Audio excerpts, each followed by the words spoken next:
8 फेरों का 8वां वचन। स्वाति ने इसी साल शहर के कॉलेज से पढ़ाई पूरी की है और अब उसके लिए जगह जगह से रिश्ते आने लगे हैं। स्वाति से ज्यादा उसके रिश्तेदारों को उसकी शादी की चिंता है, इसीलिए जो भी स्वाति के घर आता वो किसी नए लड़के की खबर जरूर ले आता। अरे दीदी, ये फोटो देख के बताओ कैसा है। राहुल नाम है लड़के का, मेरी सहेली की बहन का बेटा है। अपनी स्वाति के साथ एकदम प्यारी जोड़ी लगेगी इसकी। जरा दिखाना, फोटो तो बढ़िया लग रहा है। कोई गलत आदत वादत तो नहीं है ना इसे? और कमाता कितना है? अरे कोई गलत आदत नहीं है दीदी, आप कहो तो एक मीटिंग करवा देती हूँ, फिर सब कुछ फाइनल कर लेना। हाँ, ये सही कह रही हो तुम। संडे को स्वाति के पापा भी घर पे ही रहेंगे। बुआ फिर वहां से चली जाती है और रात को स्वाति की माँ उससे कहती है, स्वाति बेटा, आज कमला बुआ ने एक लड़के की फोटो दिखाई है। संडे को वो लोग मिलने आ रहे हैं, तैयार हो ना तुम बेटा? अरे मम्मी, आप कहाँ कमला बुआ के चक्कर में आ जाती हो? अभी इतनी जल्दी कोई शादी वादी नहीं करनी है मुझे। अरे बेटा, अच्छा लड़का है, बुआ जानती है उसे अच्छे से। हाँ स्वाति बेटा, एक बार मिल तो लो, बाद में देखेंगे आगे क्या करना है। वैसे तो कमला रिश्ता लाई है तो मना करने का तो कोई सवाल ही नहीं उठता। संडे की सुबह होती है और कमला बुआ राहुल और उसके मम्मी पापा को लेकर स्वाति के घर आती है। अरे आइए आइए भाभी, इसे अपना ही घर समझिए। इनसे मिलिए, ये मेरे भैया और ये मेरी भाभी है। नमस्ते भाभी जी, ये है हमारा लड़का राहुल, सरकारी नौकरी की तैयारी कर रहा है ये। वैसे आपकी बेटी कहाँ है? अरे स्वाति बेटा, बाहर आ जाओ। वैसे कितनी पढ़ाई की है स्वाति ने? जी, पोस्ट ग्रेजुएट है हमारी बेटी साइंस में। ये सब तो ठीक है, पर घर संभालना जानती है या नहीं? हमें कौन सी इससे नौकरी करवानी है? नौकरी तो मेरा बेटा करेगा ही।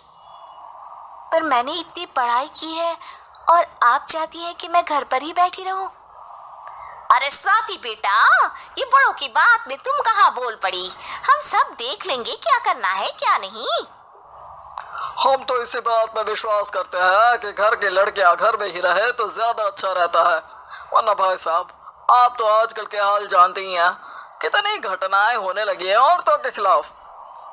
स्वाति बेटा, रसोई का काम तो पूरा जानती हो ना? शादी के बाद तुम्हें ही संभालना है वो सब। अरे बहुत अच्छा खाना बनाती है ये, आप सब लोग इसकी तारीफ करते नहीं थकेंगे। लो भाई, हो गई मीटिंग, अब शादी की तारीख फाइनल कर लेते हैं। क्यों भैया? भाई, हम तो पंडित जी से चर्चा करने के बाद ही तारीख फाइनल करेंगे। सालों से हम उनकी बातें मानते हुए आ रहे हैं। लड़के वाले और कमला बुआ की बातें सुनकर स्वाति एकदम नाराज हो जाती है और उसे लगने लगता है कि शादी के बाद उसे घर पर ही बैठना पड़ेगा। लेकिन घर वालों के आगे उसकी एक नहीं चलती और उसे शादी के लिए हाँ कहना पड़ता है। शादी का दिन आ जाता है और सब मंडप में जमा होते हैं। अब फेरों का समय हो गया है, अब कन्या अपने वर से 7 वचन मांगेगी। आप किसी धार्मिक आयोजन में जाए तो मुझे भी ले जाएंगे। आप मेरे माता पिता का भी बराबरी से सम्मान करेंगे, हमेशा मेरा साथ निभाएंगे। आपको दोनों परिवार की जिम्मेदारियां बखूबी निभानी होगी। हर जरूरी बात में मेरी भी राय लेंगे।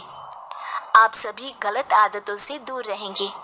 आप मेरे अलावा किसी और औरत से कोई गलत संबंध नहीं बांधेंगे। ये 7 वचन पूरे हुए, वर क्या तुम्हें ये सारे वचन मंजूर है? जी हाँ पंडित जी, मैं सारे वचन अच्छी तरीके से निभाऊंगा। अरे वाह वाह, बढ़िया तरीके से सब काम संपन्न हो गया। तो इसी के साथ विवाह संपन्न हुआ और आज से ये दोनों पति पत्नी हुए। 1 मिनट पंडित जी, अभी एक वचन लेना बाकी है। अब कौन सा वचन है बेटा? मैं अब हमेशा के लिए किसी दूसरे घर में जाने वाली हूँ, तो पति के अलावा मैं अपने सास ससुर से भी एक वचन लेना चाहूंगी। अब कहो बेटी। मैं ये चाहती हूँ कि मुझ पर किसी बात की कोई पाबंदी नहीं लगाई जाएगी। मुझे सब कुछ करने की आज़ादी होगी और मैं भी विश्वास दिलाती हूँ कि मैं एक अच्छी बहू बन के दिखाऊंगी। स्वाति की बात सुनकर उसके सास ससुर एकदम चौंक जाते हैं और कुछ बोल नहीं पाते कि उतने में कमला बुआ बोल पड़ती है। अरे बेटा, ये भी कोई कहने की बात है? रानी बन के रहोगी तुम तो। वचन देने से पहले सोच लीजिए, क्योंकि शास्त्रों में वचन ना निभाने वालों के लिए नरक से भी बदतर सजा लिखी है। स्वाति की चालाकी से वहां मौजूद सब लोग प्रभावित हो जाते हैं और लोगों में बदनामी ना हो जाए, इस कारण स्वाति के सास ससुर को उसे वचन देना पड़ता है। अरे कैसी अपशकुन वाली बातें कर रहे हैं आप पंडित जी? हमें मंजूर है बेटा तुम्हारी शर्त। स्वाति अपनी समझदारी से अपनी बात अपने ससुराल वालों से मनवा लेती है और खुशी खुशी राहुल से शादी कर लेती है। अब से हर शादी में मैं खुद 8 वचन दिलवाऊंगा। ओम मंगलम मंगलम मंगलम। दोस्तों, हमें उम्मीद है कि आपको हमारी ये कहानी पसंद आई होगी।